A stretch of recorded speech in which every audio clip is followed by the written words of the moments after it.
Studio audience tonight. I know. Great studio audience. We're having a wonderful time here. And welcome to the Cherie and Yolanda show. This is Cherie. And this is Yolanda. And I'm glamorous tonight. Yes. Can you see my boobs? We'll wait for the camera to zoom in. See? Ooh, it worked. It does work. See, it looks... Sort of. Maybe not that close. Yeah, not that close. Oh, well, we have a very fantastic show tonight. Indeed we do. We'd like to welcome our studio audience and all you people out there watching, but we have our very special guest tonight. Barbara Snelling is with us. Yeah.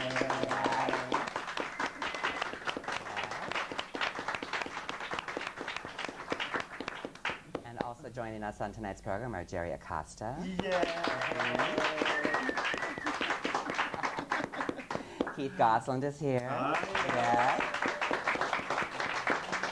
Oh. And Cherie. What? That scary nurse. You know her. Yes, Nurse Wretched. Nurse Wretched is here.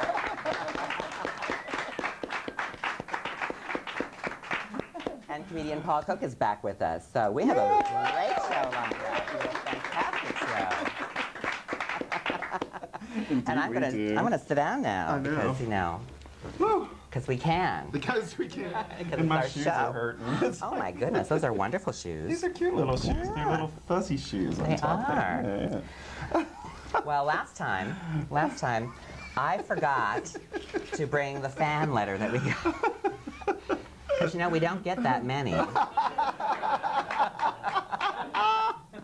And every time we do, it's a very special occasion. Well, most of the time we get emails, That's which true. we do get a lot of emails, and of course people call in. We get phone calls. We get the occasional They're letter. not always fan phone calls. Yes, we do get the occasional letter, and this was addressed to both of us. That's true. It's on those nice little purple stationery. It's purple. Yes, it is purple. Dear Cherie and Yolanda, hey there, ladies. My name is Rebecca Neal, and I'm a big fan, and I enjoy watching your show on Channel 15. Oh. Yes. Nice. I think that both of you are great and love both of your outfits. Oh. I wonder what show she was watching. Yolanda, I was wondering where I could get one of your bumper stickers. Oh. Peace and justice. Yeah. Peace and justice. Peace and justice. And also, I wanted to say that you're a very beautiful person, and she would like your autograph. Oh. So we have her address, so we'll have to send one to her. Oh, that's And sweet. this Thank goes you. to Cherie. I think you are a beautiful person, and you're very lucky to have a special friend like Yolanda, and to have a show all your own. It's a so big mwah.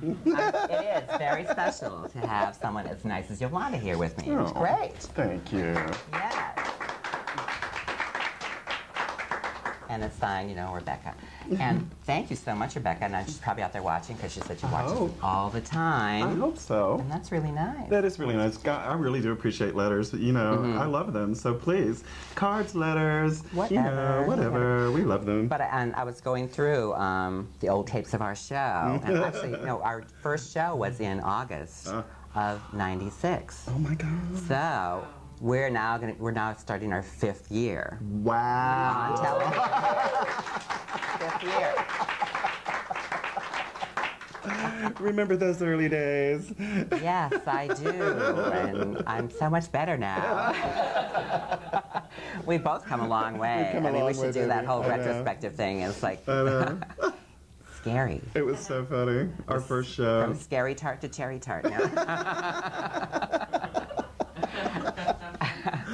And we've just had a fantastic time, and we're going to continue to have a great time, you know. We do. So you know, we had great guests in the past, like Fred Tuttle and stuff, and Yeah. we're going to have more fantastic guests in the future. I know. You know, who knows? Starting with tonight. And, you know, I also want to mention, because we've been promising this for a long time, folks, and tonight you're really going to see it. We really have it tonight. We actually have the clip that aired on Comedy Central. Yeah.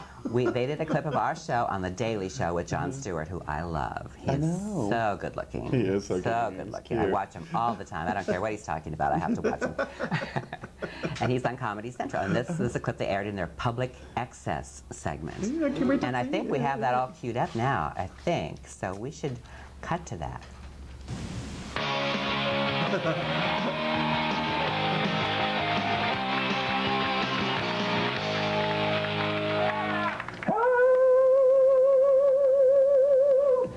Hello, everyone.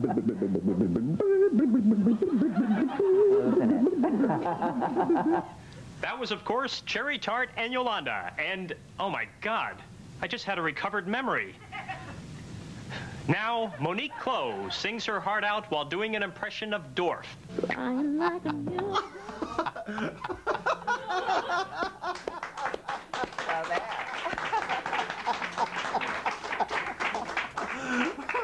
That was funny. That was very funny, and of course, this is the first time I've seen that clip, because although I try to watch the show all the time, I missed it that night, and of course I kept watching for a rerun, and I missed it. But now we've all seen what everyone in the country saw, including that phone call I got from Los Angeles that said, I saw you watching. Yes. That was Someone great. who used to live here in Burlington, and he's like, oh my God. I saw you on Comedy Central. That's insane. And I he said, know. of course, it's Cherie Tartt and Yolanda. Well, Of course. Well, who else could it be? Who else could it be?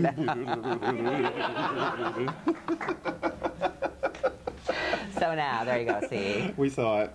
Today, Comedy Central, tomorrow, what? The World. MTV, VH1, whatever. Something's gonna happen. Something's gonna happen. Oh, lordy, lordy, lordy. Lord have mercy. Well, we're gonna jump right into the show now, because we have a really good show and a lot of guests here. And our first guest is someone very well known in the state of Vermont, and we're very happy to have her on the show. Yes, we Barbara are. Snelling is Barbara with Snelling, us. ladies and gentlemen. Come on out here.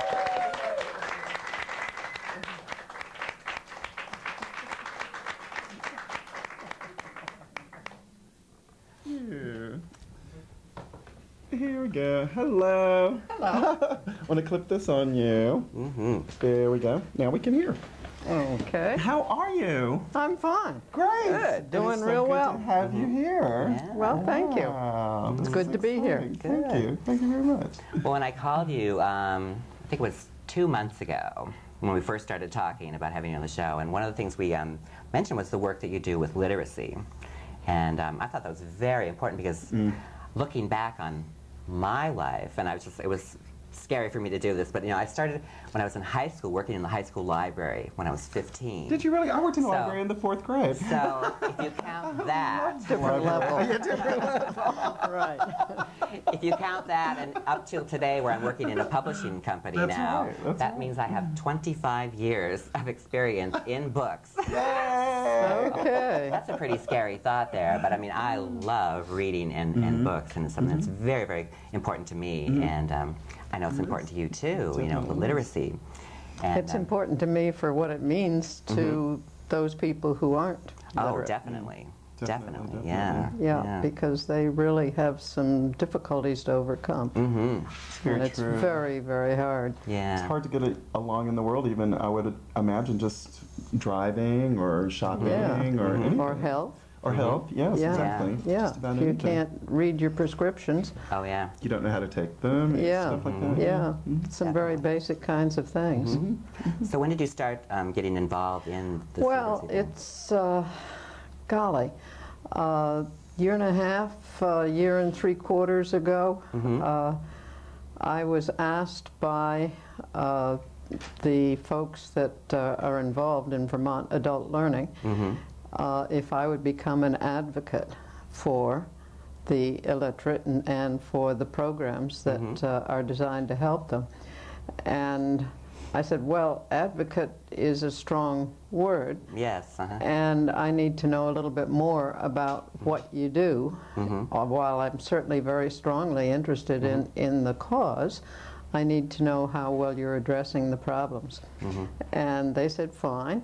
And I interviewed about 50 people. Wow. All over the state, people that were involved in one way or another, and every person I talked with said, well, you've really got to talk to someone else and gave me another name. And I figured that could go on for the rest of my life. Oh, yeah. They were very, very... Interview everyone in the state, right? Yeah, yeah. They were very, very nice and had lots of information for me. And I figured I probably had the bulk of the information at that point, and that I wasn't going to learn too much more. So I stopped and said, well, I guess I've got to make up my mind now what I'm going to do and whether I really will be an advocate. And worked from that time on, working with, there are 4 different areas in the state, regions in the state, that have executive directors and their own individual programs for teaching adult basic education. And I worked with the 4 of those executive directors, trying to get them to agree on one proposal to the state legislature, because what they needed, in fairness, and they really do need it, is more funding. And because they're really only able to address a very small amount of the need. And so I said, you're not going to be able to go to the legislature with 4 different proposals. You're going to have to go in with one proposal and have it be from all of you and have all of you agree to it. And it's going to have standards and measurements and what the outcomes have to be, etc. And there were some objections to that, to the whole assessment and standards concept, because there were those that didn't think that it would be necessary or appropriate. And it took me quite a while to persuade them that they really had to agree on a statewide set of standards and have the same programs, essentially, so that no matter where you were in the state, you had the opportunity, you had access to good, sound learning. And we finally got that ironed out and put together. Oh, good. But not until late in October of last year. So of 99? Oh, okay. Yeah. So this is and relatively new that you've been doing this. It's been, but that's really too late for the budget. For the budget and for the legislature and for all of the lobbying that they needed to do and so on. And while, yes, we did put in a piece of legislation, a proposal, it didn't really go anywhere. It came out of the House Education Committee without any funding. And, I mean, the proposal was still there, but no funding. And really the heart of it was the fact that if they agreed to have standards, that they needed money. And they needed money for a management information system, which they didn't have, so that they couldn't even keep track of the people who were illiterate when they moved, so on. So they needed to be able to have better management of the data, and they needed to have more training for the teachers, and then they just needed more money so they could hire more teachers. Now there's I was a little surprised to see in 7 days when they wrote about your appearance here on our show, they quoted you as saying 80,000 illiterate people in Vermont alone. Yes, yes, that's right. Varying degrees of illiteracy, however. There are 5 different levels. It does. If you consider that there are, close to 600,000 in the state, 580,000. That's a very high percentage of Vermonters. Well, I know when I first talked to you, I mean, growing up as I did in rural Minnesota, I mean, my father only went through the 8th grade, and he did have problems, like even reading the daily paper. I remember us kids having to you know, read things for him and explain things to him sometimes because he didn't quite understand it, you know, I mean. But he saw to it that you got educated. Oh, yes. That was one of the big high points. Both my dad and my mom made sure that, you know, we got to the bookmobile when it came near us, and, you know, from the countywide bookmobile, and we got to buy books when we could, you know, in town, and book clubs at school and things. And my mother was very good at always reading to us every day. And that's a big help. Big help. Yeah, and parents reading to kids makes a big difference. Big difference. And if both parents are illiterate and can't read to their kids, then the kids are very unlikely to learn to read because they don't have that encouragement. They don't have the push that they need, and they don't value education. Okay. So we get successive generations coming along of illiteracy because they drop out.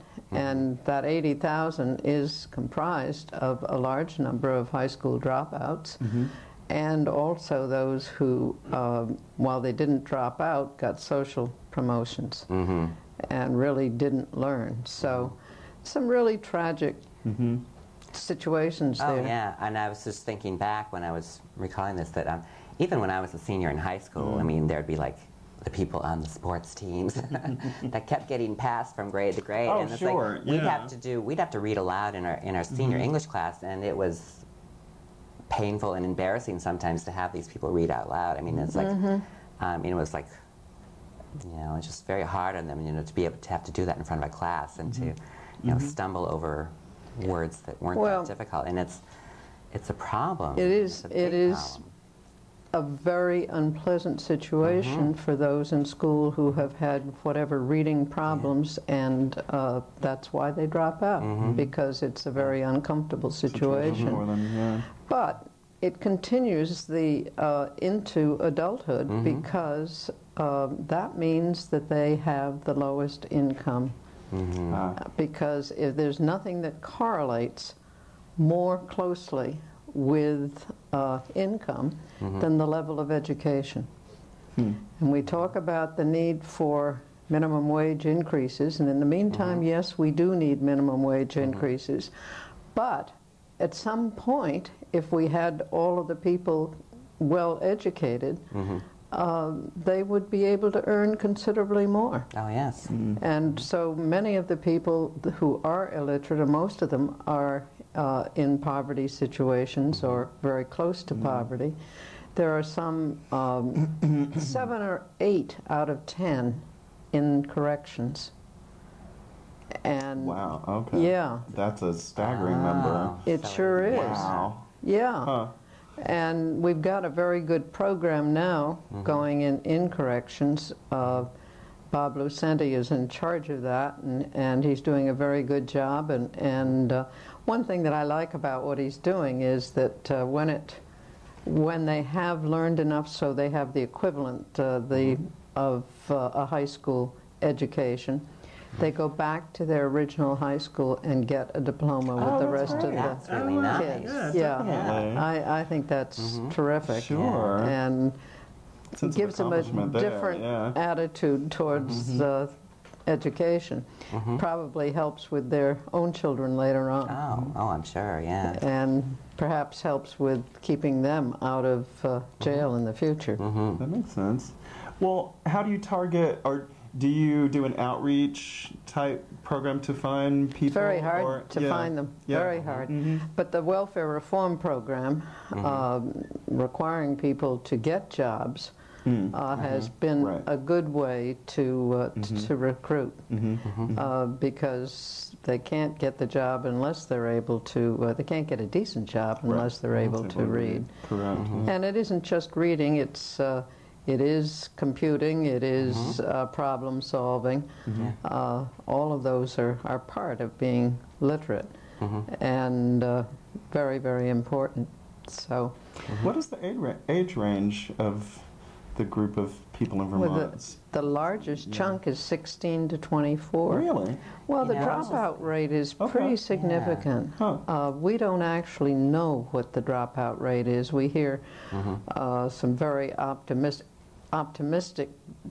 percentages given as the dropout rate. And the fact of the matter is those are just the number that dropped out in the senior year. Now, if you so took the cumulative, it is about 20%. Wow.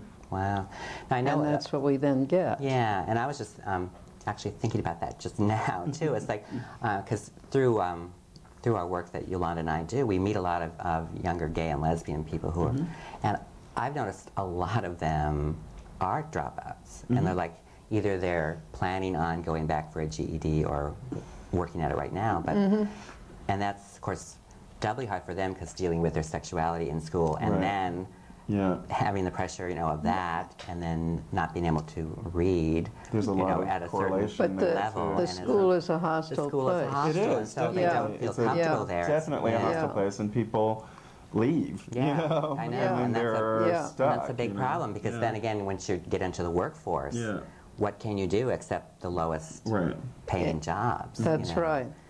And you're not in a position to do many other things. If you can't read your prescriptions, you're not going to be able to take very good care of yourself. If you can't read, you're probably not going to register to vote. That's true. Yes. Not going to be an active citizen in the community. That's true. Gosh, it affects everything. Yeah, it really does. Sure it does. And so we've got to do more to help. And I'm working right now with the Department of Education on looking at a different system, or a system, as I pointed out earlier, with 4 different entities. Doesn't lend itself to giving the same access to people all over the state. Equal access. And means that if you were to move from place to place, you wouldn't be able to just pick up at the next place. Now, they're all good. They all work hard. They with very limited funding. I have a lot of admiration for the faculty, the teachers, and many of them are volunteers, and for their administrative efforts. Keep their costs very low, but there are changes that need to be made. I think we're going to open up the phone lines in just a few minutes and see if anyone has any calls. But what are the chances for funding this year? I mean, can it go before the legislature next session? I'm working now with the Department of Education. There was a study committee established by the last legislature, and that was really the only positive outcome of so much of what we had done. And that says for workforce participation, let's study all of the pieces here, and one of the pieces of that is literacy. So there is a committee. It's 27, 28 people, all they're representing every different piece that is related to literacy training. That means that there's a lot of vested interest on that committee. I'm sure. But and I am chair of that committee. There you go. Well, you've had a lot of experience in that area, so I'm sure they're wonderful people. I'm just, and we have some different models that we're working on as to how it should be set up in the future. And the Commissioner of Education has asked us to do this and recruited everyone to do it. And he sits in on as many of the committee meetings as possible. And he will be reporting to the legislature with his recommendations. And since it's something they have asked for and he is producing, I think there will be more of a chance that they will listen this time. That's great. And if I'm lucky, I'll be there too. I know. Well, so we shall see. We weren't talking about that tonight, but so we could mention that, if Jerry's lucky, he'll be there too. That's right. I mean, that's very true. That's true. There is a state senate election coming up, and I think there are 6 seats in Chittenden County. Right. And 12 people running. Well, there are 8 people, I think, running for 6 seats in the primary, and then then there's the general election when there are 12 going for 6 seats. Yeah. Right. So it should be It should be very interesting. This is going to be an interesting year anyway, right? Definitely an interesting year, but hopefully it'll all come together. And if there's anything we can do to help. I don't know. What would you suggest?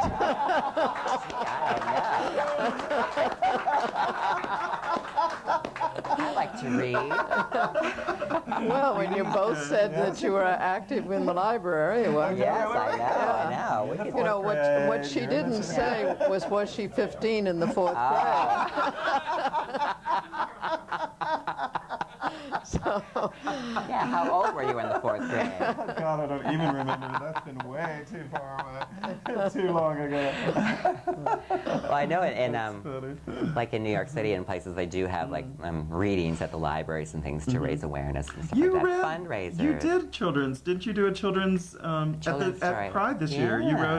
You read stories to the children at Pride? Oh, see, she's already involved. Well, good. Maybe I'll do that again at the Fletcher Free Library. That would be fun, actually. Read stories to the kids. Yeah, totally. On a Saturday morning or something. What do you, I mean, is there something you would like to ask the public to get involved with? I mean, can the public get involved I with think your the parents clearly should get involved in the schools.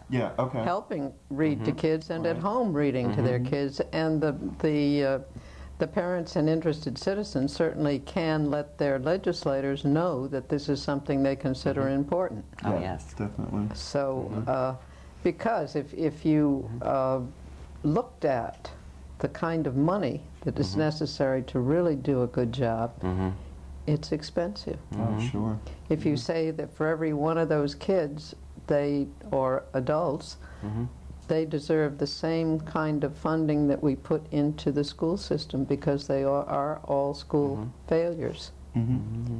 And we're trying to do it with vastly less money, and yet they're harder to educate because they have the hostility, the bad memories, but they also have learning disabilities. Oh, yeah.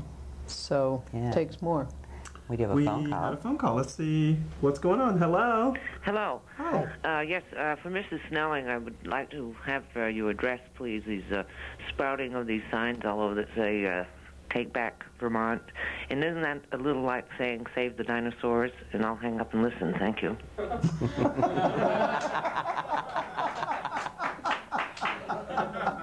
Wow. Oh, Lordy.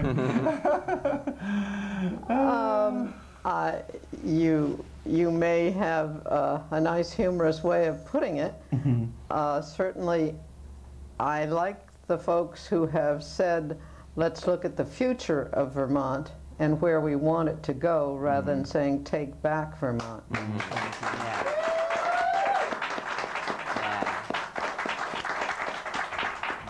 Thank you, Barbara. Really. Oh, yeah. It's so true. And I was just saying to someone the other day, it said, it's like, take it back. It's still here. Last time I looked out my window, it was still here. No, the sisters LeMay told me their take on Take Back Vermont was, oh, this must be an advertising campaign for maple syrup. Visitors are supposed to take maple syrup back. Take them back home. Take Back Vermont. Oh, yeah. Message maple to syrup, the tourists, right. Cabbage cheese, Oh, yeah. All those Vermont products. Exactly. Well, that's a great idea. I love that. So that's what it really is. Well, there are a lot of signs that you can go scrawl on in order to Take make it back read Vermont right. syrup. Yeah, right. Well, that's good. And, thank you for that statement. Oh, yes. Thank you. It's been quite a summer, It has been quite a summer, I have to say. Yes, indeed. It's lots of ups and downs. And you may be getting letters, but I am too. Oh, I'm sure. Oh, yeah? So, I'm sure you are. getting some in support and some with saying, change my position, Right. retract. Yeah. And so far, those people that I've been able to talk to directly have had a a different reaction, with, I guess, one or two notable exceptions. Right. Well, I think most people, when they are confronted with the facts, actually, you know, to reason, they will understand. Well, there's one that has been mailing a flyer out and handed out a flyer at the Shelburne picnic and auction. And the flyer talks about the need to protect children. Right. That's it. And seems to, I mean, the writer, the author, seems to be totally unaware that adoption was approved by the legislature several years ago. Yeah, that was been a while ago. Yeah, with very little controversy. Right, Exactly. Definitely. And so I'm not sure just exactly what he's referring to. Yeah. I've left messages for him to call me. But Well, I hope he does. Gets the facts. I will keep calling. Good for you. We have another because I phone don't call. expect Hello? return. Hi, are you there? Are you there? Hello. Yes, hi. Brattleboro here. Uh-huh. This is Rod. Hi, Rod. Hi, girls. How's Hi. it going? Rod as in Rod? Rod is in Rod, baby. I was actually in a chat room speaking with someone from Burlington, and they said that Cherie and Yolanda were on, and I was like, oh, give me the number. How wonderful. Well, I wanted to commend Ms. Snelling and Mr. Acosta for being on your show, and in support of two wonderful people in the Burlington area and to the gay community as a whole. And I really thank you for showing up and showing your support. Wow, that's very sweet, Rod. Thanks for calling. Yes, thank you so much. Oh.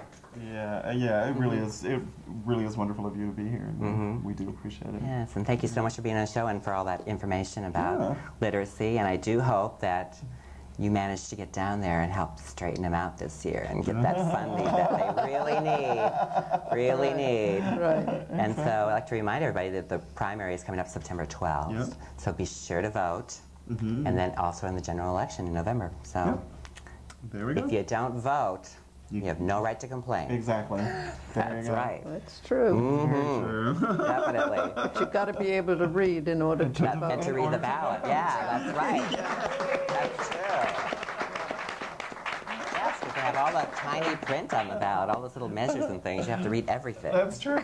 Now, if just by chance, if anyone is interested in contacting the literacy program, how do they do that? Through you or through? They can call me, but there are the 4 different, offices in different parts of the state. So they just look up under in their phone, but well, maybe they can't do that and everything. Can't read. Yeah, it's a little hard. Every time I think about Go I know. ask when they're in the welfare office or in any related part of that process. Because that's some information that I think, that I could get out there to people, and I was trying to figure out what the best way to do that would be. Okay, yeah, the welfare office seems like a good, best place to do that. Good. Yeah, and they do put out lots of, they have brochures. But you have to read them. But, but hopefully someone in the family who reads will see it. Plus, I think but it people seems can to check me their we need library public too, service announcements too, because those they could hear and follow up on. Yeah. And if we broadcast where to go for the information, that would be useful. Okay. Well, once again, thank you so much for being here. You're welcome. It's wonderful having you here.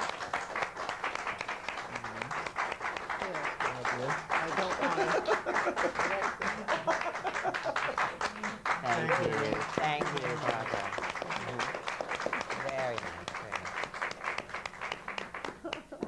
Very nice. That was very exciting. Wow. How about that? Yes, and just quickly before we bring on our next guest, I did want to mention something since we're just going to talk about literacy. There's a book I'm reading right now, which is really, really good, and I want to tell you about it because, it's just out now, and it's it's called A Density of Souls. which camera am I at? This one? This one, this one, this one. Identity of Soul by Christopher Rice. And he is on the cover of the new Advocate magazine, which is the National Gay and Lesbian News magazine. There he is. Can we see that? There he is. Isn't he cute? He is. 22 years old. Huh. He is the son of Anne Rice, of course, who wrote the vampire novels, you know, Interview with the Vampire, Vampire Lestat. And his father is Stan Rice, the poet. So, I mean, that's really, really good. And this is an amazing book. I'm just about... Yes, you were telling me last night. I'm just like about a third of the way into it. And it deals with these 4 high school friends growing up. And it starts about the time of their freshman year in high school. And it's just very, very riveting. Now, it does deal a lot with the gay characters' hard problems at school. I mean, being teased and all that stuff, and beat up and things, and it's very intense, but it is very well written. Wow. And it did bring back a lot of memories for me. It's like, you know, it's like, boy, you know, as I told my mom one time, it's like, you know, people are always telling you when you're in high school, these are the best years of your life, and you know, that's when you want to go out and kill yourself, because if those are the best years, you don't want to live anymore, because it is very, very difficult, and it's even more difficult when you're dealing with sexuality issues, and especially if you're gay and lesbian and you know it, as I did at an early age, and you're trying to hide it from everybody because you know you're going to get tortured. And it's very, very tough. It is very tough. And this book is really, really well written. I'm very, very impressed by that. And once again, Christopher Rice, A Density of Souls, and it's worth it. You know, you should check it out. And that's an important subject. I'm just going to put a quick plug in for Outright because they've been attacked so much lately. And you know what? Outright is so integral and important to our gay and lesbian youth's sanity, okay? So when you see these full-page ads about the agenda of Outright and all that stuff, it is such bunk, it is such stupidity. You know, call Outright and find out what's going on over there. They save people's lives, you know. You know, being a gay and lesbian person in high school is incredibly, incredibly difficult. And so anyway, that's my plug for Outright. I also want to talk about a book because you turned me on to this book. Oh, I know. It's called A History of Shadows, and it actually I don't know where I am.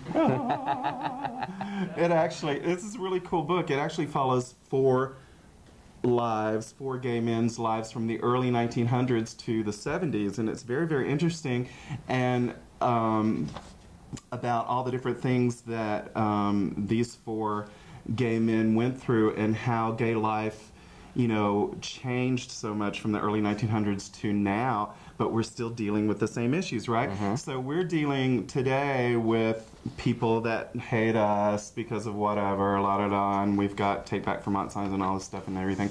And so I'm reading through this book and I'm reading about the McCarthy era, right? Where like this huge witch hunt is going on. Of course, they're out to get communists, but gay people were also targeted and lives destroyed and careers ruined and everything like that. And there was just one little passage here that really meant a lot to me, and I thought that I would share it. It says, I think that if one doesn't hate, it's hard to imagine that other people do. They can hate murderously, and when it can be justified and sanctioned as a good cause, one can just sink without a trace in the general chaos. You know, that just hit me. You know, because that's what it is. People get on some high horse that, like, you know, we're evil or something like that, and like justify it as a good cause to go persecute us, and it's really stupid. So anyway, blah blah blah blah. Okay. All right. So okay, well, on we go. On we go. We're taking it all on tonight, aren't we? Who do you want next? Who's next? All right. Who's next? Jerry, you ready to come and hang out with Cherie us? Acosta is with us. Yes. Hello. Do I get to pin you? Oh, sure. Oh, good. Oh, just like in dating. Oh, there we go. Oh, that's so sweet. Thanks. Hi, Hello. Jerry. How are you? Fine. How are you? I'm just very grateful. You guys didn't invite me. Oh, yes. We're happy to have you here. I asked Cherie, and she said, of course come. So I'm just very happy that you gave me the opportunity to be here. Of course. Yes. Well, you've got an exciting fall coming up, don't Yes, you? you're going to be busy now, aren't you? No one knows who I am. I'm Cherie Acosta. I'm from Shelburne. Appealing to the gay and lesbian transgendered community and the community at large, that I'm running for a state Senate seat in Cherie County as a Democrat. Yep. Yes, And I know who my friends are, allows me to be supportive, so I'm very happy to be here. Are there any issues in this upcoming campaign that are that you feel particularly strongly about? Well, I'll tell you what I feel okay. strongly about. Shoot. I tell you, I think we desperately need affordable health care. Well, yeah. Number one. Yeah. That is a big thing. I agree. That it's so hard to tackle. I must admit. Oh, yeah, I know. And it's almost that it has to be done federally before it can actually happen in the states, or states can somehow enhance federal funded programs due to devolutions, that because everything will come to the state in the money anyway, and they give it out. Yeah. So I'm listening to any. I'm listening. At the same time, though, what I've seen is Cherie County is a very different animal from the rest of the state. I just came back from CCTV at Channel 17, and they're running forums with all the candidates in Cherie County, and it was very sobering to know that all 8 Democrats, seven of the Democrats, save one, is in support of the civil unions bill. So I was just very, very sobering to know that, and I just wanted to put that out. Okay. And at the same time, I want to thank Barbara for coming. I think she is a perfect example of temperance and how to work together. And Amen to that.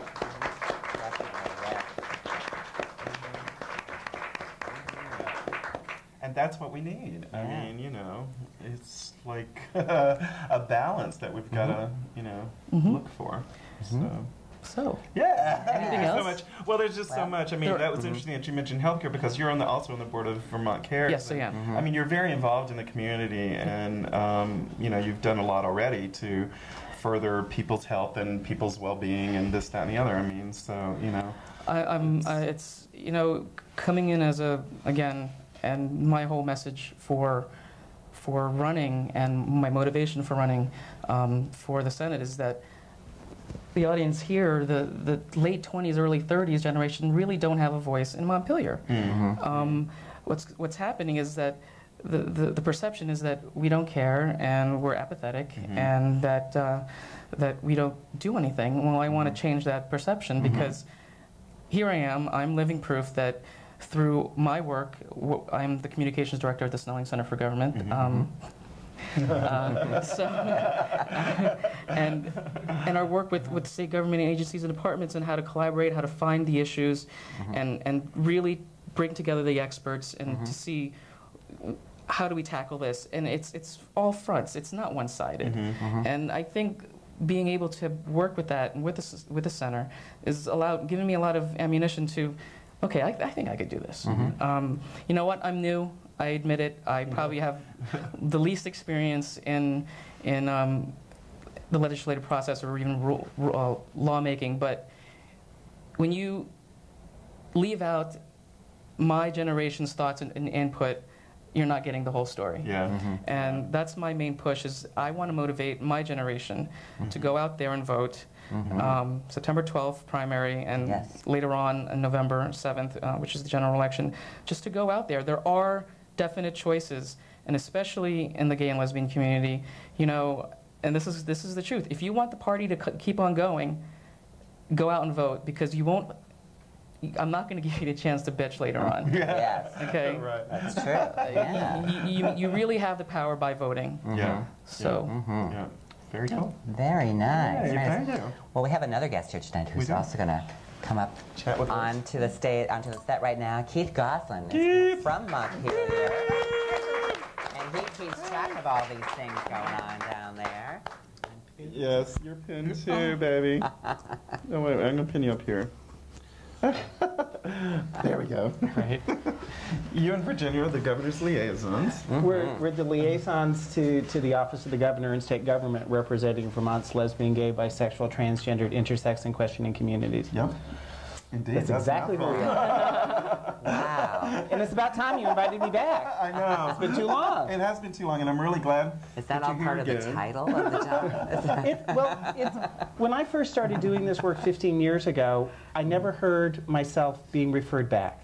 I never heard the word gay. Yeah. So as I continue to do work, as we continue to define who our communities were, it was important that you at least got to hear yourself back. Yeah. Right. So I keep adding all of those names in there because you deserve to be heard. You deserve to be acknowledged. Yeah. And if we don't use the language, nobody else is going to. I agree with you, and I'm really glad you said the word intersexed because that's something that people don't know a lot about. But anyway, it's You have a phone call. yeah. Too. Oh, okay. So Yeah. Before the phone call, Yeah. shameless promotion, which I'm not Okay. shy about. We will be doing an annual conference this year, and Yeah. it will be on October 21st. It will be at Vermont Technical College. And at the end of the day, there will be a day's worth of workshops, and at the end of the day is our town meeting, which is where we all get to say, these are the issues that we think we need to be dealing with. These are the issues that Montpelier should be paying attention to that they may not be. This is what we view as being the next step for us as a community as a whole. And a part of that may be really accepting everybody who's part of our community. Everybody who's here and sort of getting over our fear of each other as well. yay. And that's coming up on October October 21st. 21st, okay. Which is after the primary, but but before the election. For the election, right. So let's take that phone call now. And see what's going on. Hello. Hello. How are you guys doing? Good. I have kind of more of a comment along the young voters that was just being talked about with young people in Montpelier. I've been driving around, Chittenden County in Vermont the past couple months or weeks anyway, looking at all the Ruth Dwyer signs, and I've been listening to the news and watching all the media and just looking at all the stuff, and people are going against the civil unions law, and I don't know, it kind of concerns me because, I mean, a lot of people are definitely putting up signs, Take Back Vermont, and I don't know, I think they're kind of missing the point. I mean, I was driving through a town the other day, and I saw, like, a sloppy handwritten sign. It was all crooked. And said, let's take back Vermont. And I was like, well, what are you going to do with it? You can't even write. I mean, these people... Well, yeah. I mean, it's not... I mean, Governor Howard Dean has done a great job. I just hope that enough young people get out there and vote and keep him in office. I'd hate to see someone, not to be rude at all, but I'd say Ruth Dwyer is more of a nut than anything. She's got some views, they're very strong, but they're definitely in the wrong direction of where this country should be going, even the state. Yeah. And I mean, you can go even bigger to go to the presidential race, and you got a guy from Texas who I consider to be a nut as well, and he wants to, I mean, he's got a position where he could put three, if he gets elected, 3 people on the Supreme Court and make abortion illegal again. I mean, this is scary. I don't want to go back there. And I mean, young people are the answer. I mean, they could totally influence all this whole election if they just voted. And I mean, the majority of my friends don't even vote. They're like, I don't make a difference. I mean, Vermont. Well, that's something we have to really. Everyone has to work on encourage. that. Everybody has to encourage everybody to go register and get out and vote. This is an incredibly important election. Yeah, it's definitely. I mean, with all the steps that Vermont's taken, I mean, they get a lot of press now from it. And some of it may be negative, but you know what? It's getting press, and it's a step in the right direction for everything. Yeah. So I just want to make a comment, and thank you. Okay, thank you. Bye-bye. Can I comment on that? This really is a critical election. I mean, there are several things happening. One is, if we are really making lasting social change, we need to show it, and we need to show it now. And the way we show it is by re-electing those people who have stood up, who have taken a stand, who have put themselves on the line. Which means that if you are not registered to vote, you absolutely have to get registered to vote now, and you have to go and vote. Yeah, exactly. You know, I can't tell you how many people say, yes, I'm registered, but then when you ask them when is the last time you actually voted, they cannot remember. And when you're going to vote, take somebody with you. Good idea. Drag the person who lives next door, your partner, your roommate, whoever, and ensure that they vote. There was an election in Burlington 15 years ago now where the candidate won by 1 vote, and it was by pulling their roommate out and saying, have you voted? And they hadn't.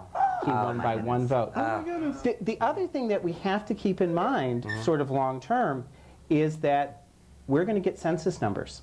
And when we get census numbers, that means the legislature needs to look at redistricting.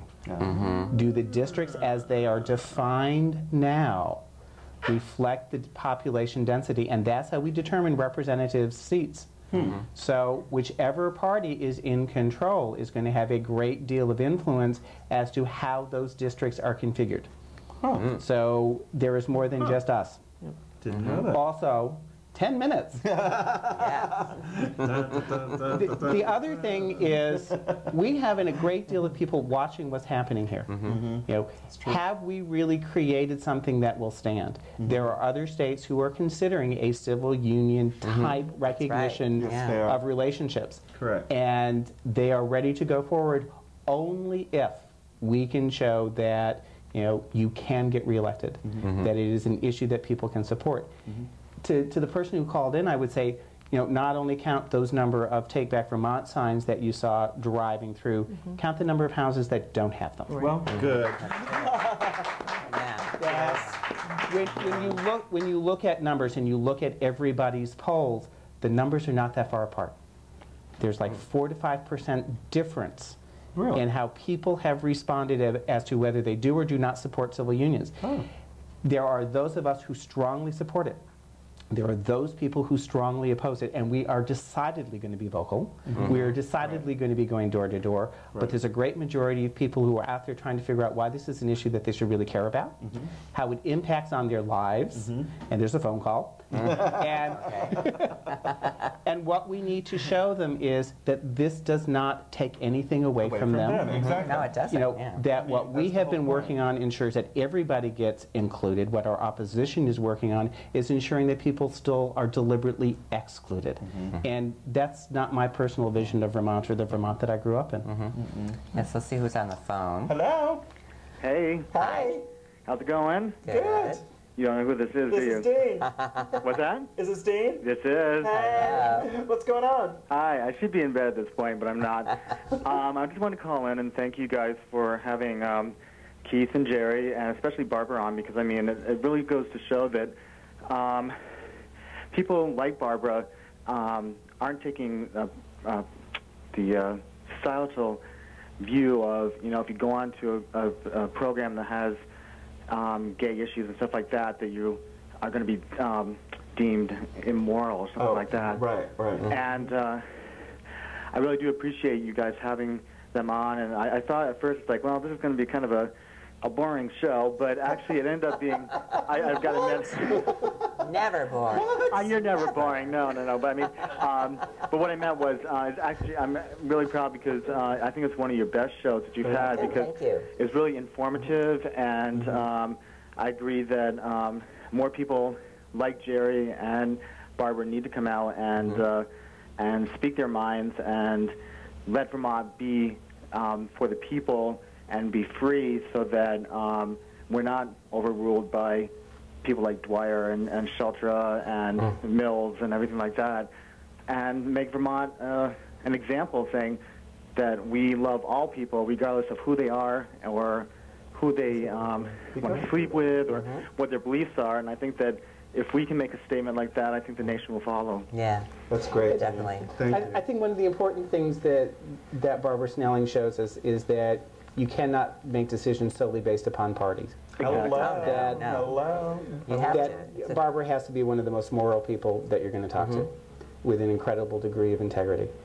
You need to ask candidates where they stand on issues. The district that I live in, there was one candidate that at the beginning of his campaign came out strongly anti-civil union, and then found that it wasn't really going to fly in that district.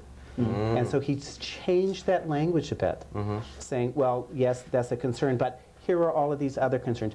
People have to really watch what candidates are saying, and if you know something, 5 minutes, if you know something about a candidate, please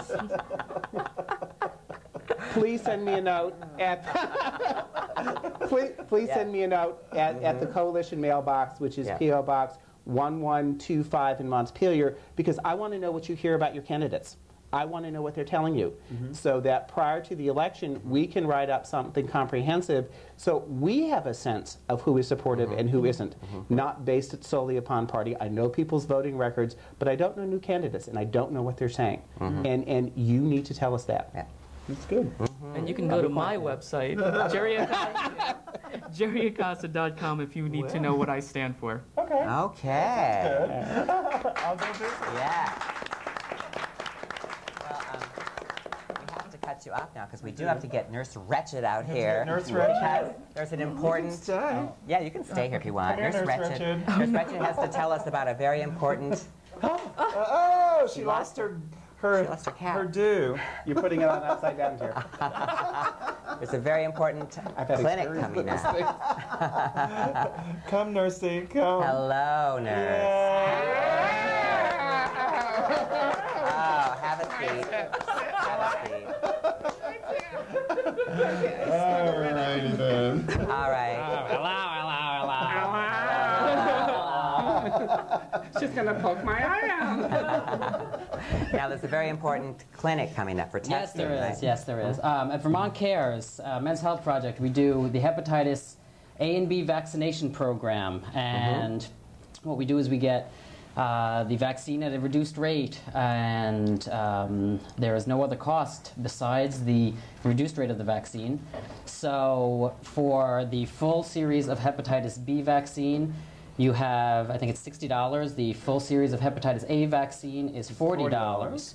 And the next round coming up is September 11th, Monday night. And we need to know, also there's going to be, one of the drug companies is actually funding a free hepatitis C screening. There's no treatment yet, really, and no vaccine, but there's a screening for those at high risk for hepatitis C. And there's also, September 11th, what we're going to be doing is a lecture beforehand discussing the risks of A, B, and C, what is going on with that, what is the treatment, what is the vaccine, and we'll be giving the A and B vaccine, the startup of a new group, and the screening for hepatitis C. And if you want to come to the lecture, I believe it's going to start at 6 o'clock. 6 o'clock. And 6 to 6:30 about, and then we're going to start the injections, whether the blood draw for the C or the vaccinations for A and B.